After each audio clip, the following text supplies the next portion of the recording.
சென்னையில் 14வது நாளாக போராட்டம் நடத்திய 2185 இடைநிலை ஆசிரியர்கள் மீது வழக்கு பதிவு செய்யப்பட்டிருப்பதாக மேலும் ஒரு அண்மைச் செய்தி வெளியாகியிருக்கிறது. கூடுதல் விவரங்களை செய்தியாளர் சுப்பிரமணியன் வழங்கிட கேட்கலாம். சுப்பிரமணியன், வணக்கம். இது குறித்த விவரங்கள். சம வேலைக்கு சம ஊதியம் என்ற கோரிக்கையை வலியுறுத்தி நேற்று 14வது நாளாக இடைநிலை ஆசிரியர்கள் போராட்டம் நடத்தினார்கள்.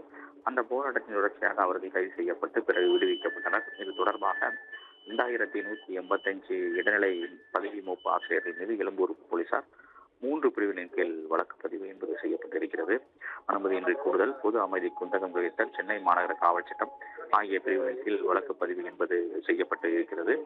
இதே போல பகுதி நேர ஆசிரியர்களும் தனியாக போராட்டம் நடத்தினார்கள். பணி நிரந்தரம் என்ற கோரிக்கையை வலியுறுத்தி நேற்று டிபிஐ வளாகம் அருகே சுமார் 1000க்கும் மேற்பட்ட பகுதி நேர ஆசிரியர்கள் போராட்டத்தில் ஈடுபட்டனர். இது தொடர்பாக 690 பகுதி நேர ஆசிரியர்கள் மீது நுங்கம்பாக்கம் போலீசார் வழக்கு பதிவு செய்திருக்கிறார்கள். 3 பிரிவுகளின் கீழ் வழக்கு பதிவு என்பது செய்யப்பட்டிருக்கிறது.